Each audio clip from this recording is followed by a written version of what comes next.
and welcome back to Ginger Welsh Allotments. Today I'm going to be planting in my Swiss chard. It's a bit late at night, it's 5 o'clock now, which I suppose isn't that late, but I would rather plant in the day so it had all day to settle rather than go straight into a cold night. Although the nights are not that cold at the moment, thank goodness.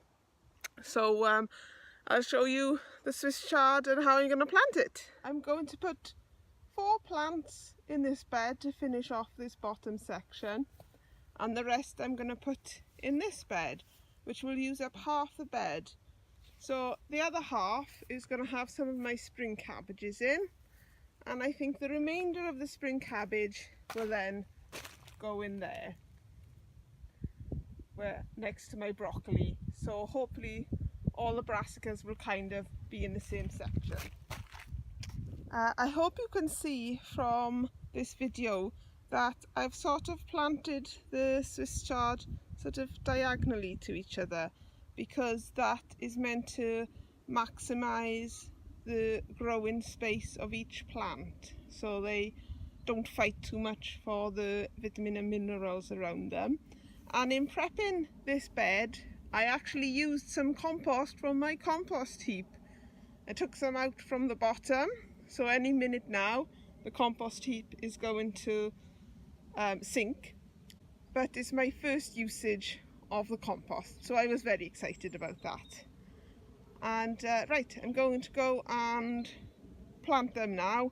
I'm afraid I won't be able to film it as I don't have my tripod with me, which was a silly mistake, but I'll show you when I'm done. And as my son Griff says, ta-da! Here it is, all watered in, ready to grow lots. This one over here as well. The weeds are coming up quite well in this, so I'll have to put weeding on my list of things to do. Hopefully I'll be back over here tomorrow to get cracking with some more jobs. Hello, I made it back over here, and today I'm going to plant out my spring cabbages, and I'm going to sort out the netting that I wasn't very happy with the other day, and hopefully I'll get round to sorting out the blackberry section as well. But as always, I'll have to see how far I get. So I'll show you where I'm going to put the cabbages.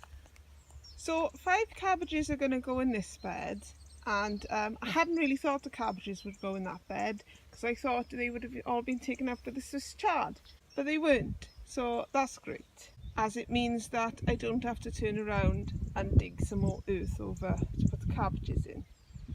And the other cabbages are going to go down here where I've got the broccoli up there, and I'll put the other cabbages here. And what I'm going to do with this netting is I'm going to move this side over to here and turn the netting around the other way so that the lengthways is this way. And then I'm going to put the hoops that I used for my blackberries in the summer and put more netting down here.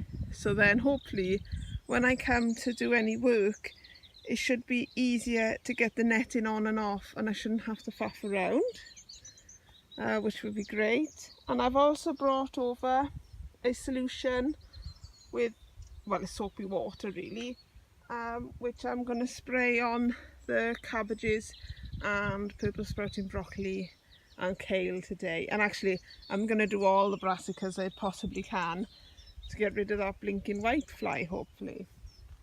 And that's my jobs for today, so I'd best get cracking with planting this cabbage, shouldn't I? Back in a bit.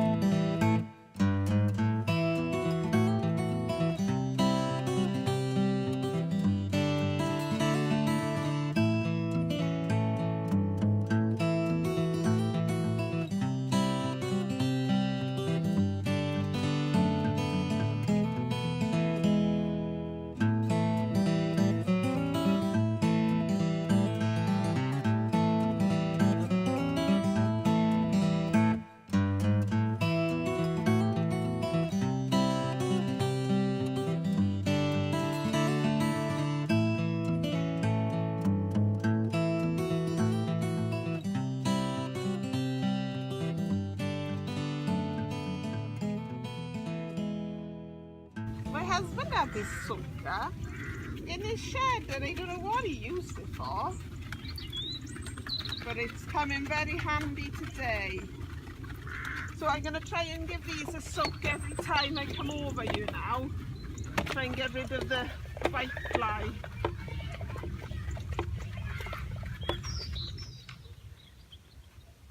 Got to get right underneath the leaves because they cling to the back of the leaf. Well, I've run out of water now, and that was really depressing, the amount of whitefly that came out of there. I should have done that a lot earlier, and also I planted these out a bit early really, so next year I'll know to start them off later in the year so they don't get such a bad infestation, hopefully. But I'll have to pop home at lunch and fill this back up and do the other ones later on. So I'll get on now with re-netting this section.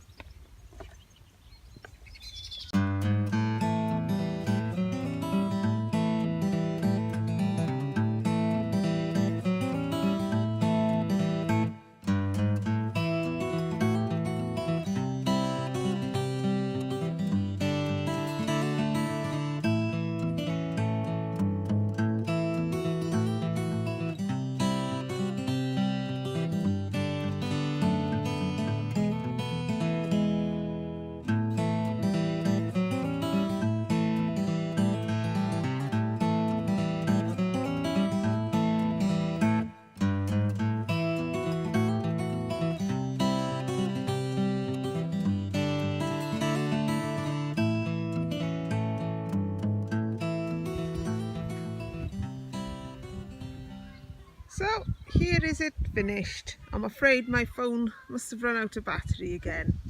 So I've just gone home and charged it over lunch. And here it all is. There's the broccoli with the cabbage, and there's the Brussels sprouts and the purple sprouting broccoli. And what did I plant yesterday? I planted the Swiss chard and some more spring cabbage there. So I got good morning's work done, as I also made a start on tidying up my blackberries. So I'll show you what I did. So I've put in these 3 big supports where this is where the tayberries are going to go, and I'm going to do the similar thing where the blackberries are. And as you can see, I've already got blackberries that I can train along the canes. So my next line of attack is to cut away all the stems that had this year's blackberries on them, which will then leave me with the stems left for next year's growth. And then I'm going to replace these small posts with the 3 big posts, and they're on the floor there. And I did that by digging a big hole and filling the hole in with the posts in. And I'll show you my progress as I go. So after an afternoon's work, I got the structure up. And as always, it took me an awful lot longer than I thought it would. And it's not as straight and as neat as I wanted it to be, but that's how it's going to stay. And I haven't got a chance to tie in my blackberries yet, because I've got to go home, as my children will be back soon. And every time my father-in-law brings them back, I'm not in because I'm here. So I'll try and get back in time today. So I'm going to try and get over here another time, hopefully in the next few days, to get those blackberries in, because I don't want them flapping around in the wind in case they break. So that's it for today. I'm fairly happy with what I got done. I'm happy with the netting that I set out, and I'm happy with the spring cabbages that I've set out, and I'm happy with the blackberry structure that I've made. hopefully it'll be much easier to pick blackberries from there next year, although covering them is now going to be a bit of an issue, but we'll cross that bridge when we come to it. And I've got all winter to think about how I'm going to cover that structure.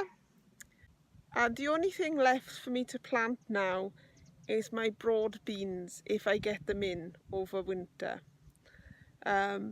Because I'm going to put them where my celery is, hopefully, and where my pumpkins were, so I'll have 2 patches. And hopefully that will be everything planted for the winter. Here's what I brought home from the allotment today. I have 2 bags of celery, and I have 5 squashes, 2 pumpkins and a butternut squash.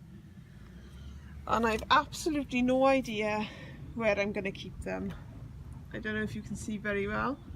My front downstairs windowsills are full of chilli plants, and my upstairs windowsills are already full of the pumpkins. And my greenhouse is full of beans drying, and chilies and peppers. So yes, I'm not quite sure where I'm going to keep these pumpkins, but they can't stay in the car because Anwen normally goes there. So, let's have a think about this. And, oh, let me show you these pansies because they're a lovely colour.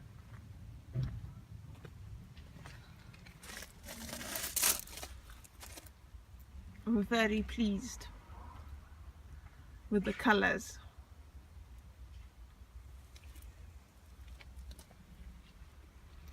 My dad planted these for me last week. I picked the pansies and he planted them for me. And these are my container pots now, the ever-changing container pots. Still got a couple of tomatoes left. Left a couple on there to ripen, hopefully they will. So I better go and find somewhere for these pumpkins to live.